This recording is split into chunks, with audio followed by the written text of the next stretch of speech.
BJP हर तरीके से एड़ी चोटी का जोर लगा रही है। जिन जिन राज्यों में चुनाव होने हैं, कासरगोड से मुख्यमंत्री योगी आदित्यनाथ ने मिशन केरल की शुरुआत कर दी। केरल बीजेपी अध्यक्ष के सुरेंद्रन के साथ सीएम योगी बीजेपी की परिवर्तन यात्रा में शामिल हुए। केरल में अपने पांव जमाने के लिए बीजेपी ने परिवर्तन यात्रा का यह आयोजन किया। कुछ ही महीनों में केरल में विधानसभा चुनाव होने वाले हैं। केरल में भी पार्टी योगी आदित्यनाथ की छवि को आगे बढ़ाने की रणनीति बना रही है। इससे पहले भी उत्तर प्रदेश के मुख्यमंत्री योगी आदित्यनाथ अलग अलग राज्यों के विधानसभा और स्थानीय चुनावों के लिए स्टार प्रचारक के तौर पर बीजेपी के लिए चुनाव प्रचार कर चुके हैं और अब केरल पहुंचे, परिवर्तन यात्रा में शामिल रहे। आम लोगों से कहा, बीजेपी को समर्थन दीजिए, परिवर्तन आकर रहेगा।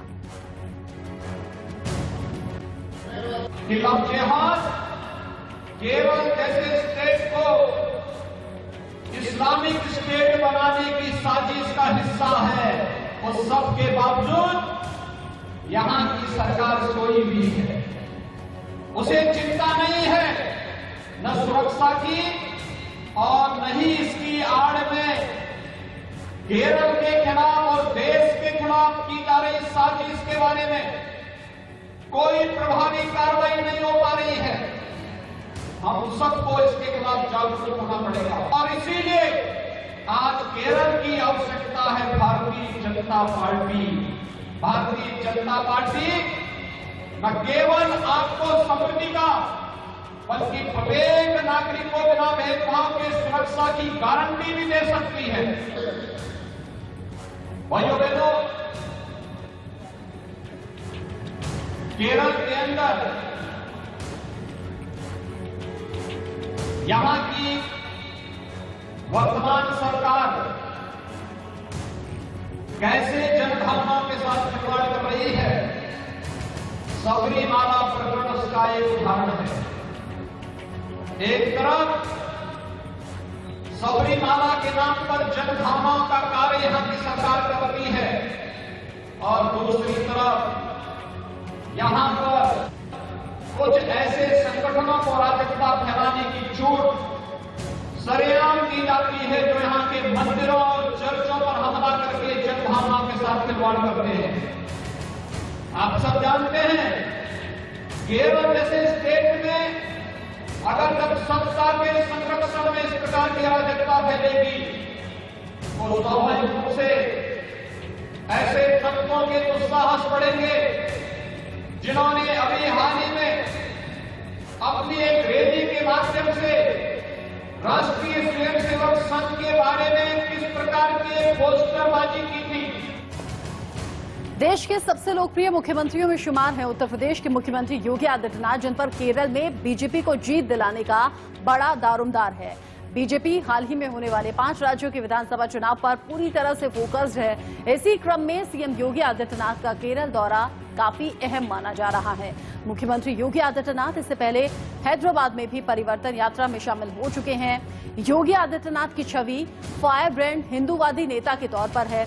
ऐसे में पार्टी केरल में चुनाव में अब उनका चेहरा आगे रखना चाहती है। रैली के बाद सीएम योगी मंदिर भी पहुंचे, दर्शन पूजन भी किया।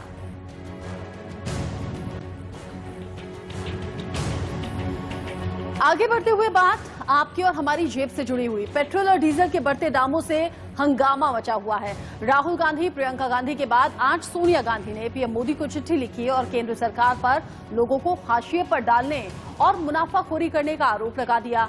आम आदमी की परेशानी के साथ इस मुद्दे पर सियासी पारा भी बढ़ता जा रहा है।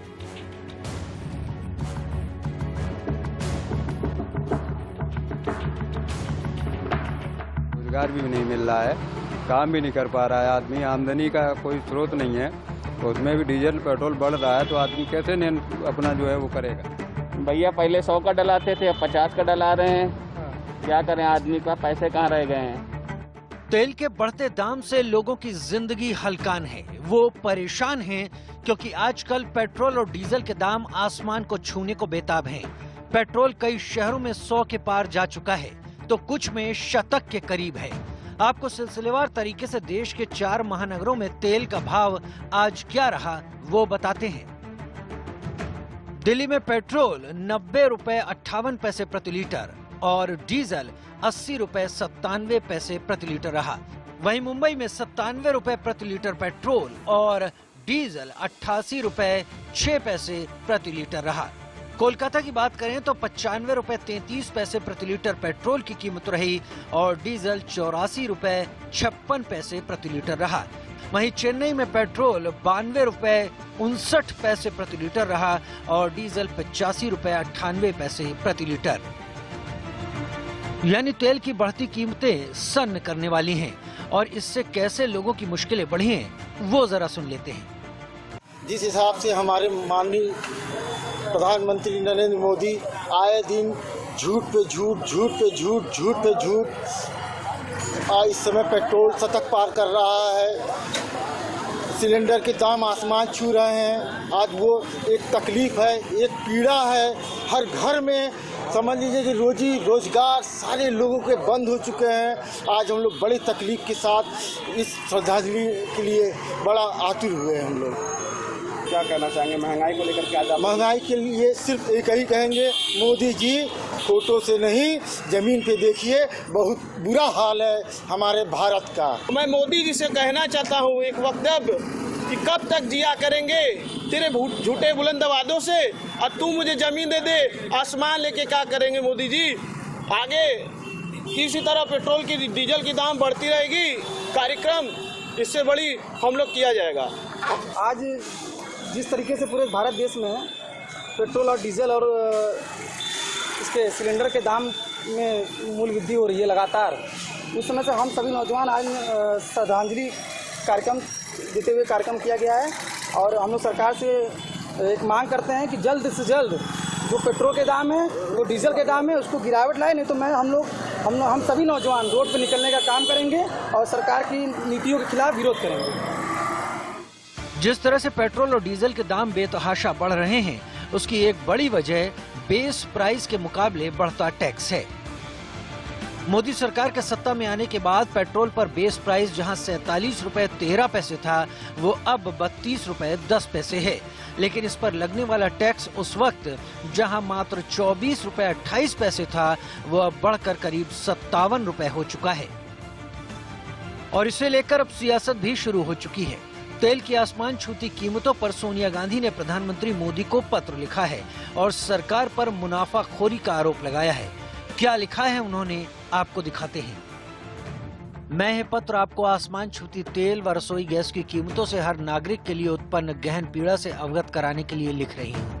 एक तरफ भारत में रोजगार खत्म हो रहा है, कर्मचारियों का वेतन घटाया जा रहा है और घरेलू आय निरंतर कम हो रही है, वहीं दूसरी तरफ तेजी से बढ़ती महंगाई और घरेलू सामान और हर आवश्यक वस्तु की कीमत में अप्रत्याशित बढ़ोतरी ने इन चुनौतियों को और भी अधिक गंभीर बना दिया है। खेद इस बात का है कि संकट के समय में भी भारत सरकार लोगों के कष्ट और पीड़ा को दूर करने की बजाय उनकी तकलीफ बढ़ाकर मुनाफाखोरी कर रही है। यानी किसानों के मुद्दे के बाद अब मोदी सरकार बढ़ती महंगाई को लेकर विपक्ष के निशाने पर है। लेकिन इसके ठीक उलट कुछ दिन पहले प्रधानमंत्री मोदी ने तेल की बढ़ती कीमतों का ठीकरा पूर्व की सरकारों पर मढ़ा था। Can a diverse and talented nation like ours be so energy important dependent? I do not want to criticize anyone, but I want to say, had we focused on these subjects much earlier, our middle class would not be burdened. प्रधानमंत्री मोदी के बयान से साफ है कि सरकार लोगों को राहत देने के मूड में नहीं, तो वहीं विपक्ष अपना सियासी नफा नुकसान देख रहा है। किसी को उस मध्यम वर्ग की फिक्र नहीं है जिसको रिझाकर नेता सत्ता की सीढ़ियां चढ़ते रहे हैं। Bureau report, India news. तेल के दाम को लेकर कैसे हाहाकार मचा हुआ है, आपको खुद आम जनता की जुबानी अब सुनवाते हैं। दिन तक बढ़ने के बाद डीजल और पेट्रोल के दाम आज नहीं बढ़े, यानी आज 12वां दिन है और थोड़ी सी राहत जरूर मिली है। अगर बात करें तो जो पेट्रोल की कीमत है वो 88 रुपए 85 पैसे है, उसके अलावा जो डीजल की कीमत है वो 81 रुपए 33 पैसे।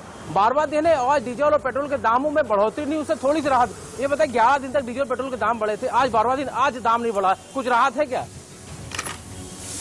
राहत क्या सर, रोज तो बढ़ ही रहे हैं। अब लोगों के लिए तो दिक्कत लेकिन आज नहीं बढ़ा है, रोज बढ़ रहा है, रोज बढ़ रहा था, आज नहीं बढ़ रहा है। तो थोड़ी सी राहत है।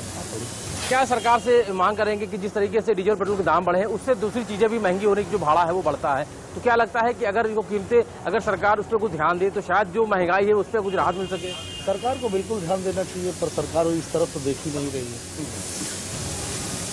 हम लोग ये बताइए कि जो डीजल पेट्रोल के जो दाम बढ़ते हैं, क्या लगता है कि जो डीजल पेट्रोल खरीदारी करने के लिए आते हैं लोग, जो पेट्रोल पंप पे आते हैं, क्या उसमें भी जो कमी करने लगे हैं, जो खरीदारी उसमें भी कुछ घटाने लगे हैं?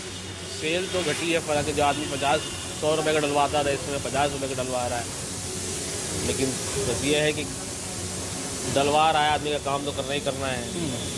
अच्छा, आप लोग भी इस्तेमाल करते होंगे पेट्रोल का, तो इस्तेमाल करते होंगे, क्या लगता है कि किस तरीके से अपने बजट को मैनेज करें? क्या, जैसे भैया पहले आते थे 40 रुपए का तेल लगता था, अब 70 रुपए का तेल लग रहा है। उसी हिसाब से अब गाड़ी के बिना इतनी पास का हो तो चले भी आए, इतना साइकिल या पैदल चले आए, लेकिन इतनी दूर दूर से आते हैं हम लोग 8-9 किलोमीटर से, तो कैसे पैदल आ सकते हैं ऑटो से? थोड़ी सी राहत मिली, लेकिन बार दिन है। क्या कुछ लगता है कि जो आज संडे का दिन है तो उम्मीद की जाती है कि शायद आज थोड़ी सी जो भीड़ है वो कम होती थी, लेकिन जो लोग आ रहे हैं क्या उनमें कुछ राहत है?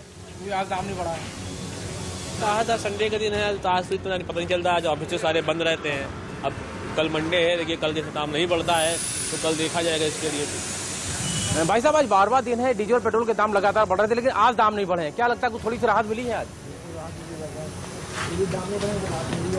जी, जिस दिन राहत मिली जाएगी, दाम नहीं बढ़ेंगे तो राहत मिली जाएगी। अच्छा, डीजल पेट्रोल के जो दाम बढ़ते हैं उससे अगर बात की किराया भाड़ा वो बढ़ता है, दूसरी चीजें महंगी होती हैं। जी बिल्कुल, सामान कुछ तो अच्छा पड़ जाता है ना, सामान जो होते हैं हम लोग से पड़ता है, तो ऐसा हो रहा है। तो कैसे मैनेज करते हैं सबको? कम खाते हैं और क्या करें, खाना कम पड़ता है। अच्छा, पहले पेट्रोल आप जो लेते थे वो कितने का लेते थे और अभी क्या कुछ कमी कर दी उसमें? जब पेट्रोल तो बढ़ा, ये मतलब आपके बजट पे पड़ा होगा इसका? बिल्कुल ऐसा पड़ा, बजट में ऐसा पड़ता ही है, गिर जाएगा इसमें, गिर बजट कैसा पड़ता है। अभी आपका जो महीने का खर्च था पेट्रोल का वो कितना था और अभी कितना हो गया? अरे हमारा 2000 था, 2500 करीब हो गया, मतलब 500 रुपये आपका महीने का बढ़ गया। 500 महीने का बढ़। इसी बीच प्रियंका गांधी प्रयागराज के बसवार गांव आज पहुंची और उन नाविक परिवारों से, उनकी महिलाओं से मिली जिन पर 4 फरवरी को पुलिस ने लाठीचार्ज किया था। नाविक समुदाय की महिलाओं ने प्रियंका को रोते हुए 4 फरवरी की घटना के बारे में जानकारी दी। उन्होंने कहा कि उस दिन परिवार उनके घरों में, पुलिस उनके घरों में जबरन घुस गई, औरतों को पीटा, बच्चों को पीटा, उनकी नावों को तोड़ दिया गया, घरों में आग लगा दी गई। मछुआरों ने टूटी नाव भी प्रियंका गांधी को दिखाई। बताया ये जा रहा है कि ये कार्रवाई अवैध खनन के आरोप में की गई थी। इस दौरान प्रियंका ने केंद्र सरकार पर निशाना साधा, कहा कि कृषि कानूनों की ही तरह नदियों पर लागू होने वाले कानून भी मछुआरों की बजाय उद्योगपतियों की भलाई के लिए हैं। ये प्रियंका बीते 10 दिन में दूसरी बार प्रयागराज के दौरे पर रहीं। प्रियंका ने प्रशासन पर निशाना साधा और सरकार से मुआवजे की मांग भी की और वहां मौजूद लोगों को आश्वासन दिया कि सरकार के सामने आपकी समस्या उठाई जाएगी। जब से प्रशासन ने खुद तोड़वाए हैं तो आ जाने का क्या मतलब है? इनको पूरा मुआवजा मिलना चाहिए। जो नाव टूटी है और जिस तरह से महिलाओं को पीटा है, जिस तरह से लोगों को प्रताड़ित किया गया है यहाँ, मैं आवाज को लगातार उठाती रहूंगी। जो कानून गंगा नदी पे लागू हो रहा है और नदियों पे लागू है, जमुना पे लागू है, वो कानून आपकी भलाई के लिए नहीं है, नदी की भलाई के लिए नहीं है। वो कानून इसलिए लागू किए जा रहे हैं ताकि उनसे उद्योगपतियों की भलाई हो और जो बड़ी बड़ी कंपनियां हैं वो उनको सब इजाजत से बना गया है कि वो अपना कारोबार धंधा कर सकते हैं, वो यहाँ नदी से कमाई कर सकते हैं, लेकिन आप नहीं कर सकते। तो आपको यहाँ पे मारा पीटा गया है तो शर्म आनी चाहिए प्रशासन पे को और शासन को, और अगर यूपी पुलिस ने आपको मारा पीटा है तो उनको भी सोचना चाहिए। जिस तरह से मैंने वीडियो देखा कि यहाँ पे तमाम लोग आए और आपको पीटा और आपके बच्चों को मारा,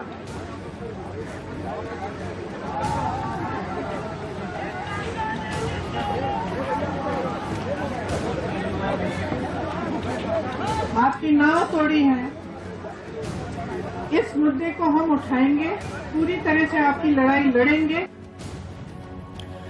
इधर दिल्ली के मुख्यमंत्री अरविंद केजरीवाल ने विधानसभा में उत्तर प्रदेश के किसानों के साथ बैठक की। किसान आंदोलन के बीच अरविंद केजरीवाल ने इस बैठक के जरिए किसानों से उनकी समस्याएं जानने और समझने की कोशिश की, लेकिन अब इसके सियासी मायने भी निकाले जा रहे हैं। बताया जा रहा है कि केजरीवाल 28 फरवरी को मेरठ में महापंचायत को संबोधित करने भी पहुंचेंगे। इसी सिलसिले में किसान नेताओं से आज बैठक हुई, आगे की रणनीति पर चर्चा हुई है, लेकिन राकेश टिकैत इस बैठक में शामिल नहीं हुए। जब उनसे पूछा गया तो राकेश टिकैत ने कहा कि इस मुलाकात के बारे में उन्हें कोई जानकारी नहीं दी गई।